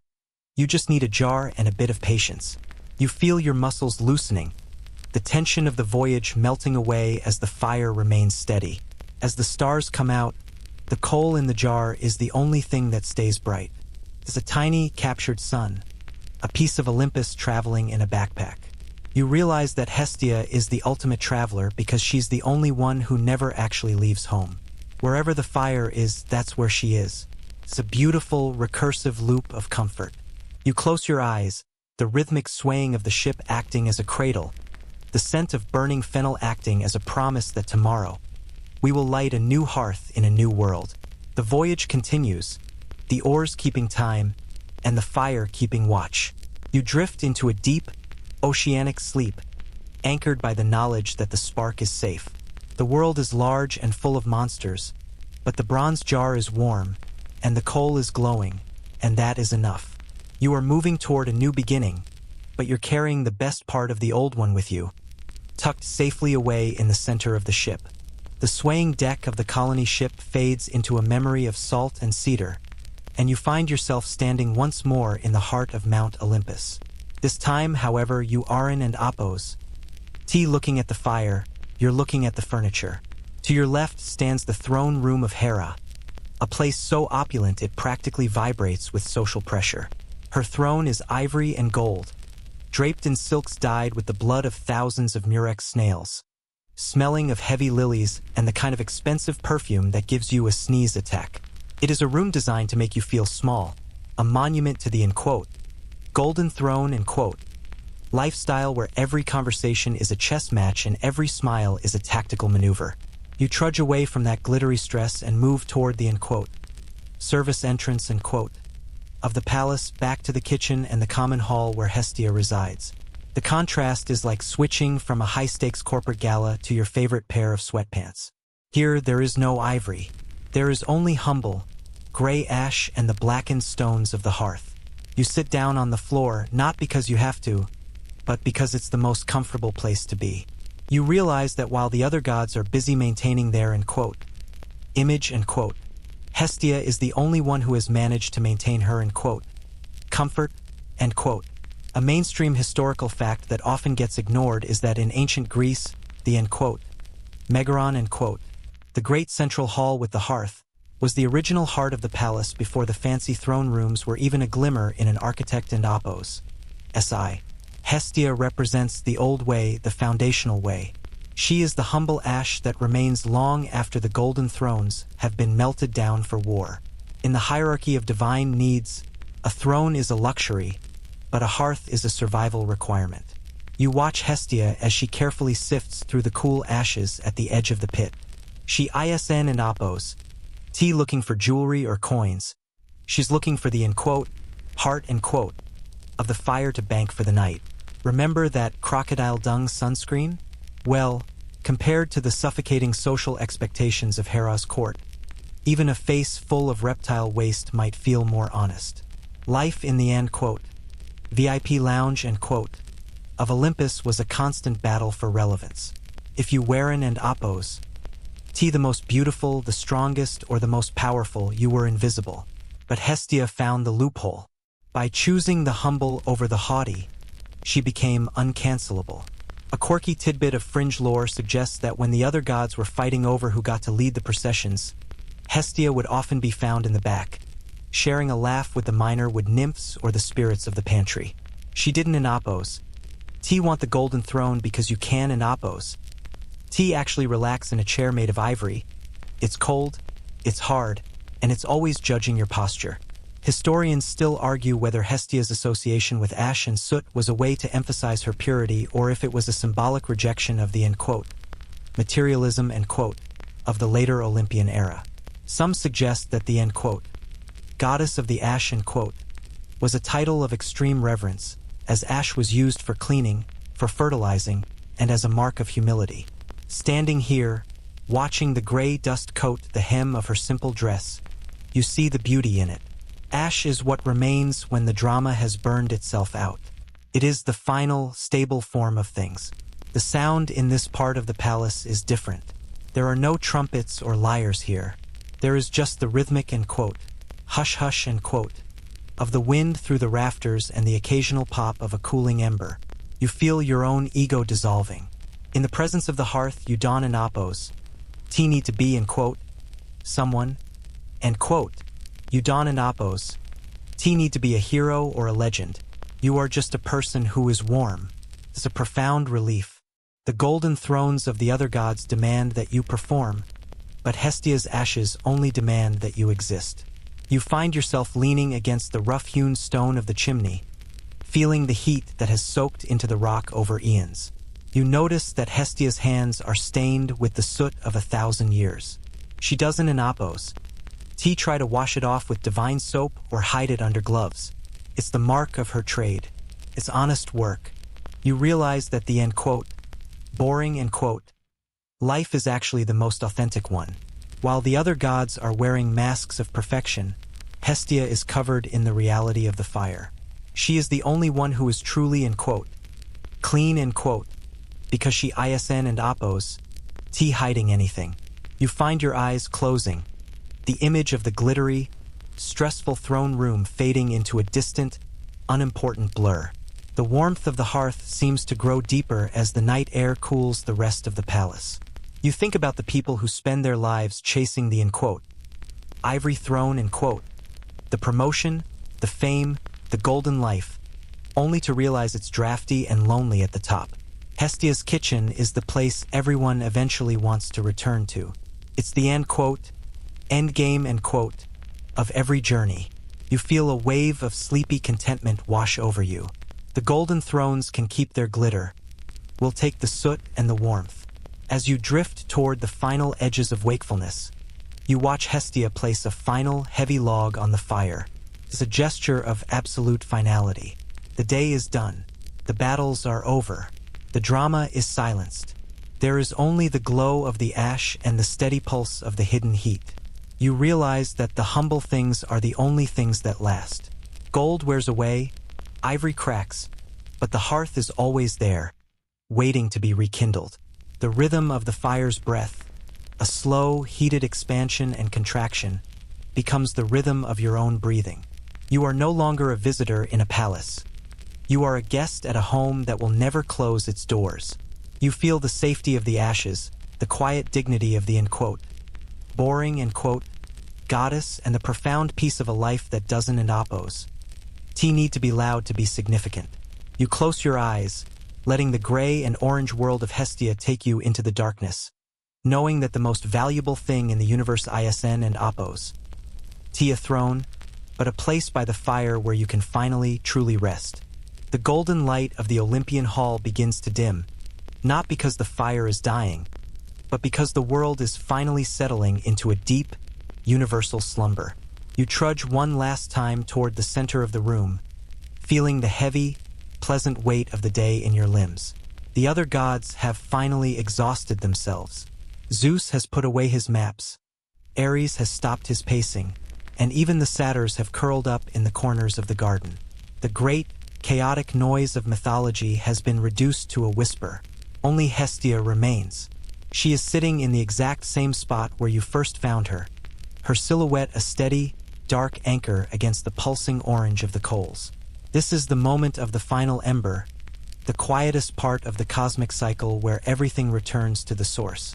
You sit down beside her, your shoulder nearly touching the rough wood of her stool.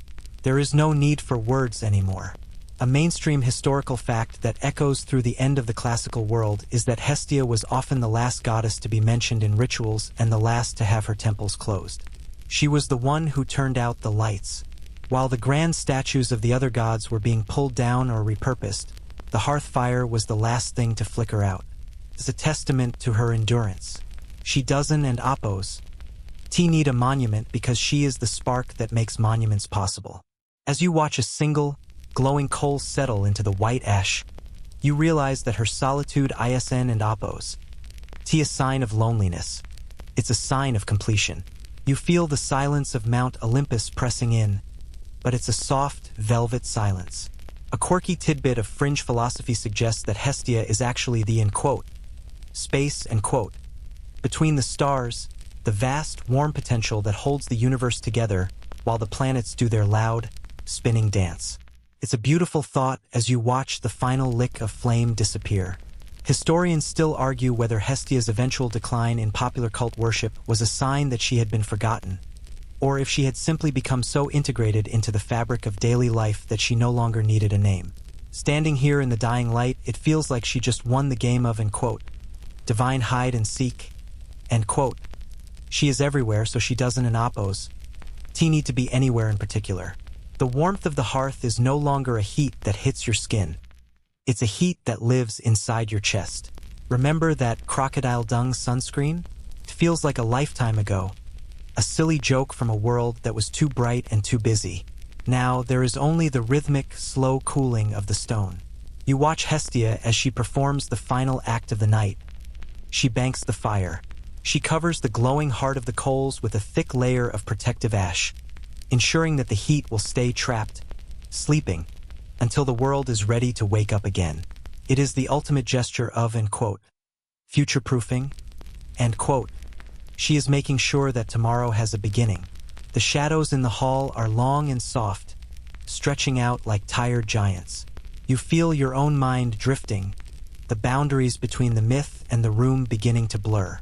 You aren't an just a visitor on a mountain. You are a part of the stillness. Hestia's work is done, and so is yours. The boring journey of the hearth has led you exactly where you needed to go, to a place where the noise stops and the rest begins. You look at the goddess one last time. She looks younger in the twilight, or perhaps older than time itself. She gives you a small, tired smile, a silent good night that carries the weight of 1,000 years of peace. The world outside is moving away now, drifting into a soft, hazy distance where the worries of the day cannot follow. You feel the weight of your body sinking into the mattress, every muscle surrendering to the pull of a quiet, dreamless gravity.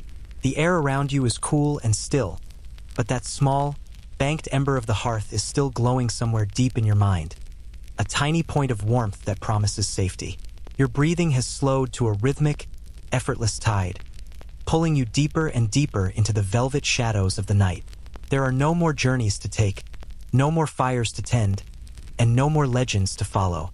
The mountain is silent, the gods are asleep, and the center is holding. You are safe, you are warm, and you are exactly where you belong. Let the silence wrap around you like the softest wool, drawing you down into the gentle, unchanging peace of Hestia's embrace. Every thought is a falling spark, fading before it even hits the ground, leaving only the dark, sweet quiet of a house at rest. Sleep now, for the fire is banked, the floor is swept, and the morning is a long, long way away.